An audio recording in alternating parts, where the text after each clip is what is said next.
देखना एक दिन हम जरूर बहुत बड़ा करेंगे। रामराज के झांकी बा, काशी मथुरा बाकी बा, गोरखपुर में खून से रंगल गोतल पूरा खाकी बा। अरे का बा यूपी में का बा गावत तोहर लेकी का गावतिया आ लोग ओकरा के का कुल सब गंदा गंदा लिखा था। कह दो ओकरा से कि कुल काम ना करे। फोन ही मेरा हथियार है और उसी से मैं अपना काम करती हूँ। कोई मंत्री विधायक की बेटी तो हूँ नहीं, लेकिन ट्रोल तो अभी भी लोग करते हैं। शुरू के दिन से ही मुझे ट्रोल कर रहे हैं। मुझ पे आरोप लगे कि मैं आरजेडी की एजेंट हूँ। जितना ट्रोल करना है कर लो। मैंने ना तुम लोगों के अंगूठे में घाव करवा देना है। गंदे गंदे कमेंट लिखो, नेहा सिंह राठौर रुकने नहीं वाली है। जिंदगी झंड बा फिर भी घमंड बा।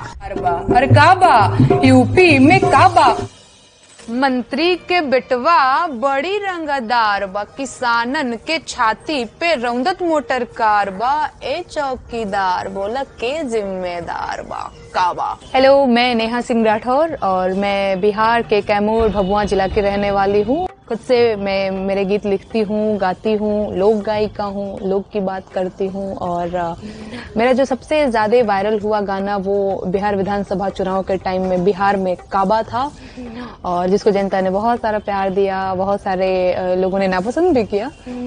और अभी इस टाइम में गा रही हूँ यूपी में काबा। काबा के दरबार बा, खत्म रोजगार बा, हाथ रस के निर्णय जो हत लड़की के परिवार बा। अरे काबा यूपी में काबा। मेरे घर में मैं हूँ, मम्मी है, पापा हैं और भैया है। दीदी की शादी हो गई है। पिताजी मेरे लखनऊ में प्राइवेट जॉब करते हैं। माताजी हाउसवाइफ हैं। लेकिन मम्मी बहुत तेज हैं, बहुत ज्यादा तेज। क्योंकि मम्मी को लगता था ना कि फोन लेके बच्चे बिगड़ जाते हैं। हम लोग देखते थे फोन, तो क्या देख रही हो टाइप एकदम नजर भिड़ाए रहती थी। तो फिर मैं ना कभी चाचा का फोन ले लिया, कभी मेरी मतलब चाचा की बेटियां उनका फोन ले लिया, ऐसे करके मैं रिकॉर्ड करती थी। कॉलेज टाइम में, स्कूल टाइम में मैं ऐसी थी कि मैं चाहती थी ना कि जब मैं बोलूं ना तो चार लोग बैठ करके मेरी बात सुने, और कोई मेरी बात काट देता था तो मैं लड़ जाती थी। और ये चीज मैंने मेरे भैया से सीखा हुआ था, क्योंकि भैया भी खेलता था। जैसे हम लोग क्रिकेट खेलते थे बचपन में भैया के साथ, तो ऐसे जब वो हारने लग जाता था तो बैट लेके भाग जाता था। वो बहुत बदमाश था, तो मैंने उससे बदमाशी सीखी थी। पढ़ाई में मैं अच्छी थी, ऐसा मेरे टीचर कहते थे कि ये पढ़ लिख के कलेक्टर बनेगी। मेरा भैया को भी लगता था कि मैं तेज हूँ पढ़ाई में, तो मुझे भी लगता था कि हाँ मैं ठीक हूँ। और मुझे फिर बीएससी करने के बाद बहुत मन नहीं लगा। मुझे लगा नहीं भैया हम लिखने गाने के लिए बने, हम लिखते गाते हैं। और मेरी मम्मी ये चाहती थी कि मैं जो है, मेरी मम्मी और भैया कि मैं बीएड करके सरकारी जॉब करूं। पता नहीं क्यों उनको बहुत पसंद है सरकारी जॉब। वो मेरी शादी भी सरकारी जॉब वाले लड़के से करना चाहते थे। कि हमारे बिहार में ग्रेजुएशन करने में 6 साल लग जाते हैं। कुछ चीजों को लेकर के मेरी मम्मी का, मेरी दादी का भी रहा है। जब जैसे दाल में घी डालने की बात आएगी तो भैया को ज्यादा घी डालेगी, मेरे को कम। तो मैं कहती हूँ भैया को ज्यादा दिया है मुझे, जबकि मुझे इतना घी पसंद भी नहीं, लेकिन फिर भी मैं एक कॉम्पिटिशन कि भैया को ज्यादा दिया, मेरे को कम क्यों दिया। तो मम्मी कहती थी अखाड़ा लड़े जेबू का, ससुरा जाए के बाद तोहरा के, हम बेटवा कहते एजे रहे के, ऐसा वो बोलती थी। मुझे अपने एक छोटे से फोन की इच्छा थी, क्योंकि फोन ही मेरा हथियार है। 2018 की शुरुआत से मैंने ऐसे, उस टाइम पे भैया का एक फोन, जो भैया ने जब नया फोन लिया था तो पुराना वाला फोन उसका जो एकदम खराब हो गया था, वो उसने मुझे दिया तो क्या ही था, मैंने बस ले लिया था। उसने देने के नाम पे कि नहीं लो तुमको काम करना है तो तुमको लो, ऐसा नहीं था। उसका फोन रखा रहता था, फिर मैंने उसको अपने यूज में कर लिया था।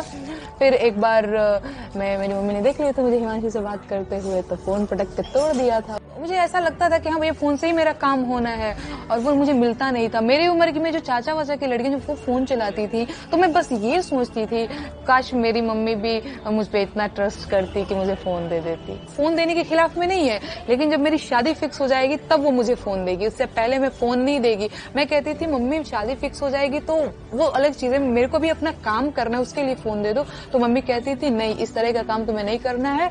उसको लगता था कि मैं झूठ बोल रही हूँ, कि मैं काम के बहाने बतियाने के लिए मैं फोन मांग रही हूँ, उसको हमेशा ये लगता था। तो कहती थी नहीं भैया जब तुम्हारी शादी फिक्स हो जाएगी तुमको फोन दे दिया जाएगा, बतियाते रहना, जो करना है शादी के बाद करना। तुम्हें अगर काम भी अपना करना है तो वो तुम शादी के बाद करना, यहाँ से नहीं करना है। दुख लगता था बहुत अंदर से, वो लगता था कि, और फिर वो एक क्या बोलते हैं, वो भी लगता था देखना एक दिन हम जरूर बहुत बड़ा करेंगे, हमारे पास बहुत सारे फोन होंगे, हम फोन खरीदेंगे, वो सारी चीजें बिल्कुल होती थी।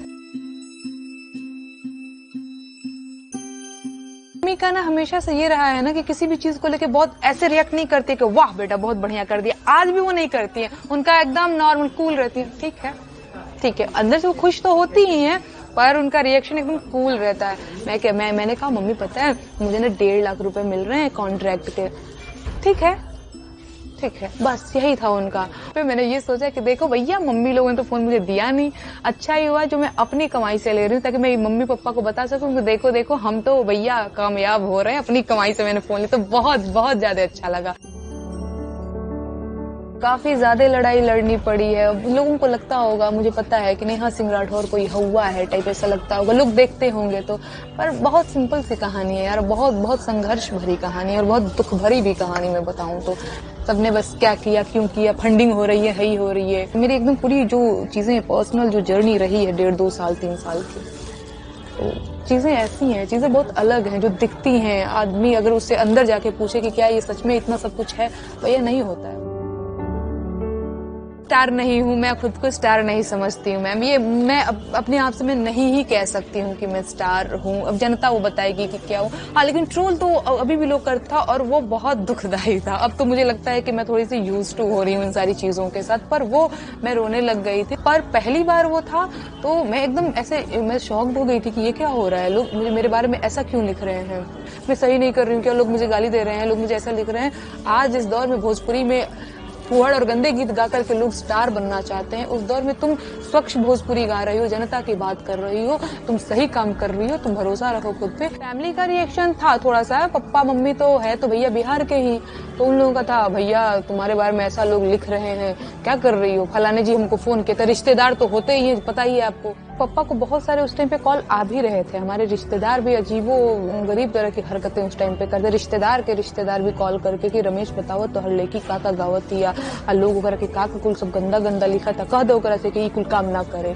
और तब जब आप मतलब आत्मनिर्भर नहीं होते, क्योंकि अभी तो वो बहुत शुरुआत सी चीजें थी, तो मम्मी पापा का भी ये रहता है कि बताओ मेरी लड़की के बारे में लोगों ने ये बोल दिया, लोगों ने वो बोल दिया, तो मम्मी पापा का प्रेशर होता था, करो ठीक है गा रही हो ठीक है गाओ, लेकिन पारंपरिक लोकगीत ही गाओ, पॉलिटिकल सटायर ना गाओ, पॉलिटिकल सटायर गाओगी तो लोगों के ट्रोल के निशाने पर आओगी। ये मुझे हमेशा से पता था कि ये सारी चीजें जो है ना वो बहुत क्षणिक चीजें हैं, आज हैं कल नहीं रहेंगी, पर मेरा जो काम है ना अगर इसमें बाधा हो रही है ना तो ये बहुत बुरा हो रहा है। तो मैंने अपने काम को कभी भी नहीं छोड़ा है, बहुत डिफिकल्ट सिचुएशंस रहे तो भी मैंने अपने काम को नहीं छोड़ा है। मैं गांव की लड़की हूँ, मैं मध्यम वर्गीय परिवार की लड़की हूँ। मैंने ये सारी चीजें मेरा जो क्या बोलते हैं पालन पोषण जो हुआ है वो बहुत अभाव में हुआ है। हमारे पास संसाधनों की बहुत कमी थी, सीमित संसाधनों में ही हम लोग पले बढ़े हैं, जिए हैं। मैं कोई मंत्री विधायक की बेटी तो हूँ नहीं, मेरे पिताजी प्राइवेट जॉब करते हैं, मेरी माताजी हाउसवाइफ हैं, तो घर परिवार चलाना प्राइवेट जॉब वालों के लिए बहुत ऐसा नहीं होता है कि बहुत कोई है ना, तो कई सारी चीजों के अभाव रहते हैं। तो मैंने उस अभावों को देखा है, सहा है, जिया है, तो वो वहीं से आते हैं। मैंने जनता की प्रॉब्लम्स को गाने में पिरो करके गाया, ठीक है, तो जनता ने खुद से कनेक्ट किया और जनता ने उसे हाथों हाथ ले लिया, क्योंकि चुनाव का माहौल था, एकदम गर्म माहौल था। और लोगों ने फिर क्या बोलते हैं जो सरकार के वो में मतलब उसको ट्वीट करके या फिर पोस्ट वगैरह के थ्रू कि हाँ देखो ये गाना ये है असली बिहार की हकीकत, ऐसे करके पोस्ट करना शुरू किया, शेयर करना शुरू किया, तो चीजें हिट रही। फिर इसके बाद फिर सरकार की तरफ से जब गाना आया कि बिहार में ई बा, तो कई सारे लोगों ने मुझे कि हाँ भैया तुमको तो तुम बिहार को बदनाम कर रही हो, मुझ पे आरोप लगे कि मैं आरजेडी की एजेंट हूँ। जाहिर सी बात है, जब गाली खाना किसी को अच्छा नहीं लगता है, मुझे भी अच्छा नहीं लगा था, पहली बार था वो, तो ये क्या हो रहा है मुझे ये लगा, पर मैंने ठान लिया था कि मैं रुकूंगी नहीं, और मैं नहीं रुकी हूँ। और बिहार में काबा के बाद भी मैं यूपी में काबा गा रही हूँ और मैं ऐसे गाती ही रहूंगी हमेशा, मैं नहीं रुकने वाली हूँ। रवि किशन जी की किसी फिल्म की डायलॉग है, जिंदगी झंडबा फिर भी घमंडबा, तो वो बोलते हैं तो उनकी आवाज भी बड़ी मतलब उसमें मजा आता है, तो फिर हम लोगों ने भी फिर उसको कॉपी किया था, जिंदगी झंडबा फिर भी घमंडबा। पर अब जो चीजें हैं वो बड़ी बदली हैं, ऐसे बदली हैं कि रवि किशन जी तब तो एक्टर हुआ करते थे, ऐसी चीजें थी, पर अभी वो गोरखपुर के सांसद हैं और उन्होंने गाना गाया यूपी में सब्बा, ठीक है, पर हकीकत यह है कि यूपी में सब नहीं थे, ठीक है। तो अगर जब आप कह रहे हैं कि यूपी में सब बात, तो आपको तो कहीं ना कहीं इस बात का घमंड है, ठीक है। तो मैंने गाया कि यूपी के जनता के जिंदगी झंडवा फिर भी घमंडवा।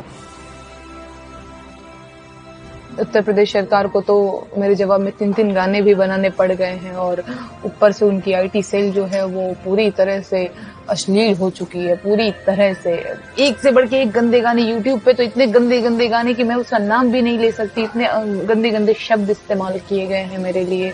तो काफी ज्यादा ट्रोलिंग हुई है, काफी ज्यादा हुई है। फर्क मुझे अब बिल्कुल ही नहीं पड़ रहा है, क्योंकि पार्ट 1 मैंने गाया, खूब ट्रोलिंग हुई। जितना ट्रोल करना है कर लो, मैंने ना तुम लोग के अंगूठे में घाव करवा देना है। गंदे गंदे कमेंट लिखो, नेहा सिंह राठौर रुकने नहीं वाली है। रामराज के झांकी बा, काशी मथुरा बाकी बा, गोरखपुर में खून से रंगल गोतल पूरा खाकी बा। अरे काबा यूपी में काबा, जिंदगी झंड बा फिर भी घमंड बा।